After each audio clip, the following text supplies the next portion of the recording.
alam kadap. Dadah, mantap.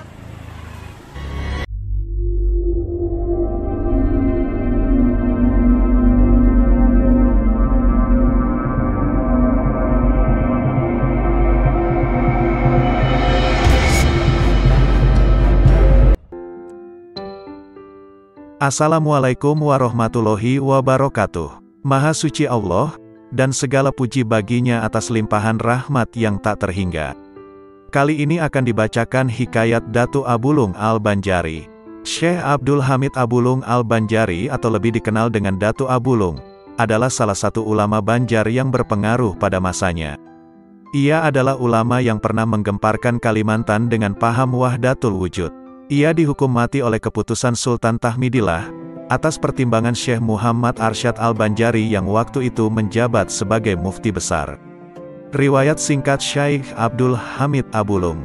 Dalam sejarah pemikiran keagamaan di Kalimantan Selatan, pada abad ke-18 tersebutlah tiga tokoh yang ternama dan masyhur di tengah-tengah masyarakat waktu itu, yaitu 1. Syekh Abdul Hamid, dikenal dengan Datu Abulung. 2. Syekh Muhammad Arsyad Al-Banjari, dikenal dengan Datu Kalampayan. 3. Syekh Muhammad Nafis bin Idris bin Al-Husain, dikenal dengan Datu Nafis. Pada masa pemerintahan Sultan Tahilullah, Syekh Abdul Hamid Muda dan Syekh Muhammad Arsyad Al-Banjari keduanya sama-sama diberangkatkan ke Mekah Al-Mukarramah untuk menuntut ilmu agama. Tidak diketahui dengan jelas berapa lama, kepada siapa saja dan ilmu apa saja yang beliau pelajari di tanah suci Mekah Al-Mukarramah. Saat kepulangan dari menuntut ilmu pun tidak diketahui pula kapan waktunya. Sepulang dari menuntut ilmu di tanah suci Mekah, Syekh Abdul Hamid Abulung mulai mengajarkan ilmu-ilmu yang sudah didapatnya dari guru-guru beliau di tanah suci Mekah Al-Mukarramah. Sampai sekarang belum ditemukan ahli sejarah yang menulis atau mencatat dengan jelas tentang riwayat hidup Syekh Abdul Hamid Abulung atau yang dikenal juga dengan sebutan Datu Abulung. Diberi gelar dengan Datu Abulung karena ia tinggal dan dimakamkan di desa Abulung, Martapura. Namun, cerita yang didapatkan tentang hal ihwal beliau ini hanya melalui penuturan atau cerita dari beberapa tokoh masyarakat, yang didengar dari guru-guru atau orang-orang tua yang menceritakannya kembali secara turun-temurun. Tidak ada catatan ataupun cerita yang jelas tentang asal-usul Syekh Abdul Hamid, baik tentang tempat maupun tahun kelahiran. Silsilah keturunan, baik dari pihak bapak maupun ibu, keturunan, tempatnya dibesarkan, tempat tinggal dan tempat majelis pengajiannya, guru-guru dalam menuntut ilmu, kitab-kitab yang dipelajari maupun yang diajarkan serta murid-murid yang pernah menimba ilmu kepadanya. Menurut salah satu hikayat yang diperoleh, bahwa Abdul Hamid Abulung adalah orang Buana, seorang keturunan asli Banjar, namun tidak diketahui dengan jelas berasal dari kampung mana dan keturunan siapa. Hal ini disebabkan karena ia adalah orang yang berkelana. Konon dari kecil ia sudah meninggalkan kampung halaman dan orang tuanya untuk berkelana. Terhadap cerita masyhur dan tersebar di masyarakat sekarang, bahwa Syekh Abdul Hamid Abulung adalah seorang yang mempunyai ilmu yang sangat tinggi di bidang ilmu tasawuf dan ilmu hakikat, sampai-sampai bagi orang awam yang belum menguasai tingkatan-tingkatan ilmu tauhid dan tasawuf, akan kebingungan mendengar penuturan-penuturan yang disampaikan dan dikeluarkannya. Bahkan sampai ada yang mengatakan, bahwa ia mengajarkan sekaligus menyebarkan satu paham yang menyesatkan. Padahal waktu itu masyarakat di sekitarnya, masih lebih banyak yang awam daripada yang sudah belajar tentang ilmu tasawuf dan ilmu hakikat. Di antara ilmu-ilmu yang diajarkan oleh beliau adalah ilmu tasawuf. Namun ilmu tasawuf yang diajarkan beliau kepada orang awam sangat berlainan fahamnya dari pelajaran ilmu tasawuf yang telah dikenal dan dipelajari masyarakat sebelumnya. Datu Abulung mengajarkan bahwa, tiada yang maujud hanya dia, tiada yang maujud selainnya, tiada aku melainkan dia, dia adalah aku dan aku adalah dia. Dalam pelajaran Syekh Abdul Hamid Abulung juga diajarkan bahwa, syariat yang diajarkan selama ini adalah kulit, belum sampai kepada isi, hakikat. Sedangkan pelajaran yang selama ini diyakini dan dipahami oleh masyarakat umum, yaitu, tiada yang berhak dan patut disembah hanya Allah, Allah adalah halik dan selainnya adalah makhluk, tiada sekutu baginya. Ajaran inilah yang dikatakan Datu Abulung hanya kulit, belum sampai kepada isi dan hakikat. Ajaran Datu Abulung itu merupakan hasil pengaruh dari ajaran Abu Yazid Al-Bustami, Husain bin Mansur Al-Halaj, yang kemudian memasuki Indonesia melalui Syekh Hamzah Fansuri dan Syekh Syamsuddin di Sumatera dan Syekh Siti Jenar di Pulau Jawa. Menuntut ilmu ke Tanah Haram. Menurut cerita, Abdul Hamid setibanya di Tanah Haram, tidak berkumpul bersama para talabah atau penuntut ilmu lainnya untuk menuntut ilmu kepada para syekh yang menetap, atau yang sesekali berziarah dan berhaji di negeri itu. Namun ia berjalan dan terus berkelana serta mengembara untuk menemui pengajian-pengajian agama, majelis muzakarah serta perkumpulan-perkumpulan orang. Dalam perjalanan itu, apabila bertemu dengan orang di suatu pengajian dan perkumpulan, ia akan bertanya kepada orang-orang tersebut, siapakah Tuhan Allah itu? Di manakah Tuhan Allah itu? Apa bedanya manusia dengan Tuhan Allah? Pertanyaan inilah yang selalu ditanyakan oleh Abdul Hamid kepada siapa saja yang ditemukannya dimanapun ia berada. Tidak ada catatan tentang guru-guru atau orang-orang yang pernah Abdul Hamid temui untuk belajar atau bertanya tentang berbagai masalah agama, terutama tentang ilmu tasawuf dan ilmu tauhid, berbeda dengan Muhammad Arsyad dan Muhammad Nafis yang dalam berbagai catatan ataupun riwayat yang menyatakan bahwa mereka pernah belajar kepada beberapa ulama yang terkenal pada masa itu. Kembali ke tanah air dan mengembangkan ilmunya. Tidak diketahui dengan jelas berapa tahun Syekh Abdul Hamid tinggal di Tanah Haram untuk menuntut ilmu, dan tidak diketahui pula tahun berapa ia kembali ke Tanah Banjar, karena kedatangannya ke kampungnya itu, tidak melapor ke kerajaan yang dulu mengirimnya untuk menuntut ilmu ke Tanah Haram bersama Syekh Muhammad Arsyad. Pada masa pemerintahan Sultan Tahmidillah, pengajian keagamaan semakin marak. Hal ini dikarenakan banyaknya pengajian-pengajian secara umum di bidang keagamaan, namun kebanyakan para ulama saat mengadakan pengajian, sifatnya lebih banyak menekankan pada ketauhidan dan kesyariatan. Kesemarakan ini juga disebabkan adanya Syekh Abdul Hamid Abulung yang juga membuka pengajian, namun pengajian Syekh Abdul Hamid Abulung memberikan pengajian yang lebih menekankan pada tasawuf ketauhidan. Kebanyakan akidah masyarakat Banjar pada ketika itu adalah akidah Ahlus Sunnah wal Jamaah, seperti yang telah diajarkan dan ditanamkan oleh pengajar Islam Kerajaan Banjar yang pertama yaitu Kiai Hatib Dayan. Akidah ini telah berurat berakar di dalam hati masyarakat Banjar. Namun keyakinan yang telah tertanam di masyarakat itu, terusik dengan tersebar dan tersiarnya ajaran Syekh Abdul Hamid Abulung yang menyatakan bahwa ajaran yang selama ini diberikan yaitu berupa tauhid dan syariat, hanyalah bagian luar atau ilmu kulit dari ilmu kesejatian atau hakikat, bukan ilmu yang sebenarnya. Mendengar semua itu, maka gemparlah masyarakat ketika itu, dan menjadi pembicaraan serta perbantahan dan perselisihan, sebab mereka merasa bahwa ajaran tersebut sangat berbeda dan bertolak belakang dengan ajaran yang selama ini mereka terima, yang disampaikan oleh para ulama dan para juru dakwah sejak zaman Kiai Hatib Dayan. Kegemparan masyarakat itu, akhirnya sampai juga ke telinga Sultan Tahmidullah, dan ia segera bertukar pendapat dengan para ulama pada saat itu.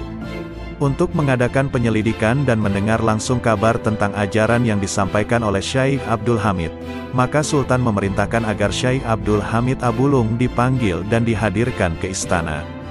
Kemudian Sultan mengutus 2 orang pegawai istana untuk menemui Syekh Abdul Hamid Abulung di rumahnya, dan mengajaknya ke istana atas perintah Sultan. Sesampai di rumah Syekh Abdul Hamid Abulung, kedua utusan istana mengetuk pintu seraya memberi salam. "Assalamualaikum," ucap kedua utusan istana. "Waalaikumsalam," jawab Syekh Abdul Hamid. "Mari masuk dan silakan duduk," kata Syekh Abdul Hamid kepada kedua tamunya. "Terima kasih," jawab kedua utusan istana itu, sambil masuk dan duduk di hadapan Syekh Abdul Hamid. "Ada keperluan apa kalian datang ke rumahku ini?" tanya Syekh Abdul Hamid.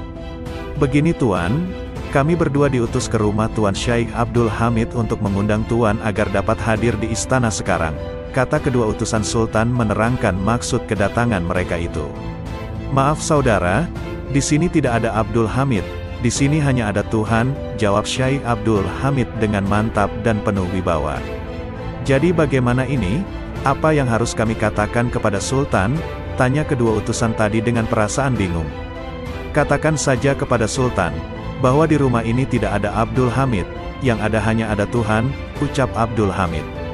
Baiklah kalau begitu, akan kami katakan kepada Sultan seperti apa yang Tuan sarankan, kata kedua orang utusan istana itu sambil beranjak keluar dari rumah Syaikh Abdul Hamid.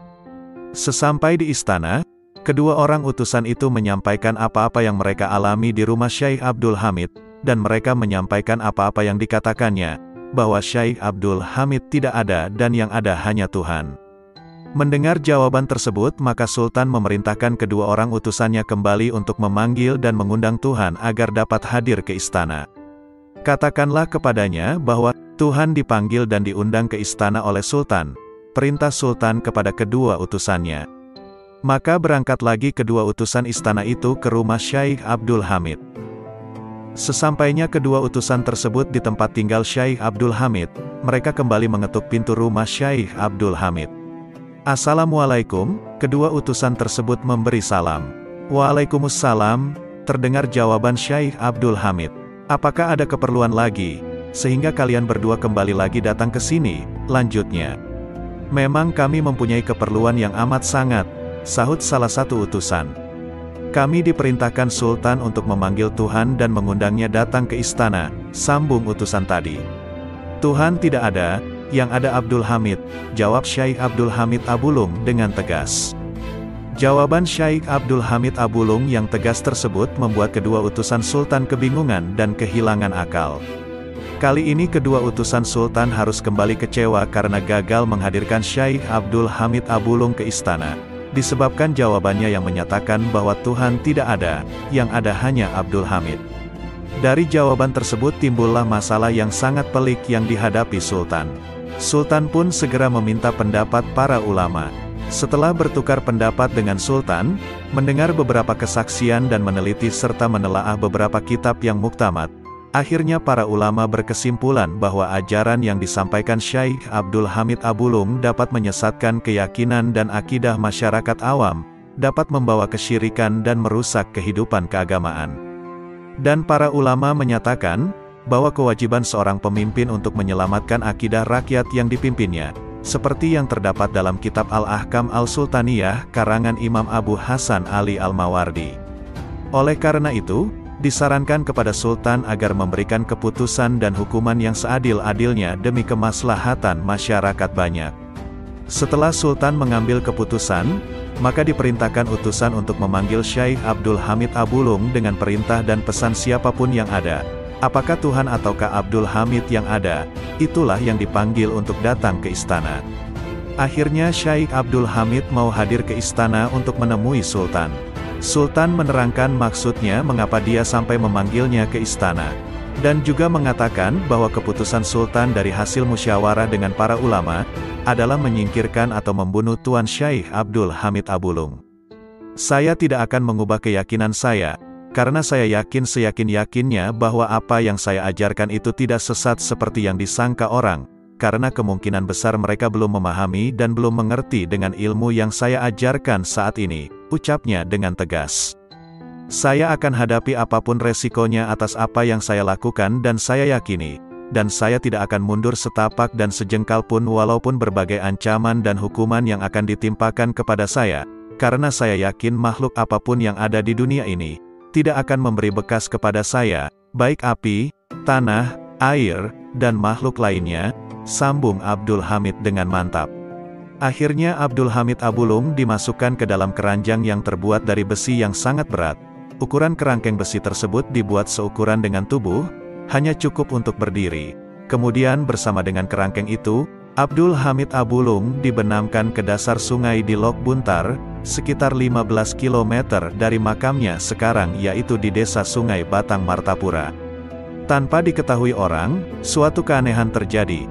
Apabila waktu subuh telah tiba, kurungan besi yang sangat berat itu muncul di permukaan air sungai, dan Syaikh Abdul Hamid melaksanakan kefarduan salat subuh di atas air dan keluar dari kurungan besi.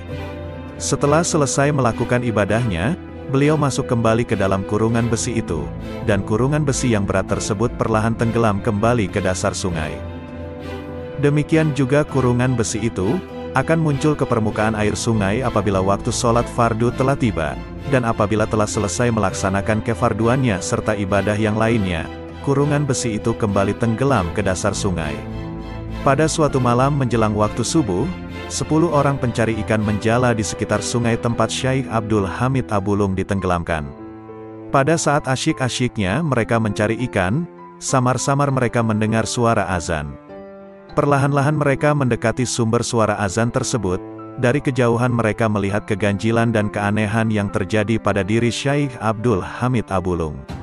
Sejak melihat keganjilan tersebut, mereka mengangkat beliau menjadi guru mereka. Dari beliau, mereka belajar berbagai ilmu pengetahuan agama Islam. Setelah direndam beberapa lama di air, Datu Abulung tidak juga mati. Bahkan terjadi peristiwa ajaib, yaitu bila tiba waktu sholat, beliau keluar dari kurungan dan melakukan sholat di atas air. Peristiwa ini terjadi berulang-ulang, maka Sultan memerintahkan punggawanya untuk mengangkat dan mengeluarkannya kemudian membawanya ke istana untuk menemuinya.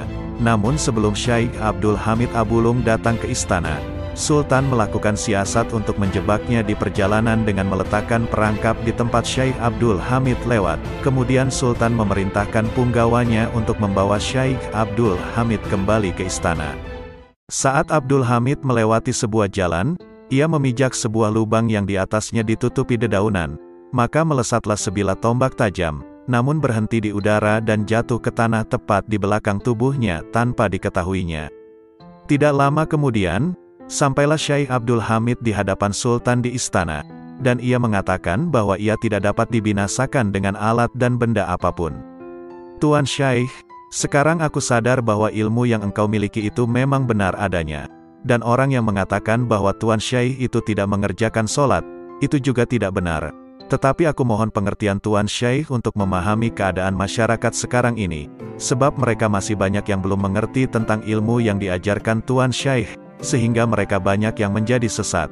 Sedangkan ini semua adalah tanggung jawab saya sebagai Sultan di kerajaan Banjar ini, ucap Sultan. Kalau begitu baiklah dan mungkin juga ajalku sudah dekat, kata Syekh Abdul Hamid Abulung. Saya sebagai Sultan dan mewakili seluruh rakyat di sini, mengucapkan maaf dan ampun serta terima kasih yang setinggi-tingginya, atas pengertian Tuan Syekh Abdul Hamid atas semua ini, ucap Sultan. Di hadapan Sultan, Datu Abulung mengatakan bahwa beliau tidak dapat dibinasakan dengan alat apapun, dan jika raja ingin membinasakannya haruslah dengan senjata yang berada di dinding rumah beliau, dan menancapkan di dalam daerah lingkaran yang beliau tunjukkan di belikat beliau. Kemudian Sultan mendengarkan penjelasan Datu Abulung, maka raja memerintahkan kepada ajudannya untuk mengambil senjata yang telah disebutkan Datu Abulung.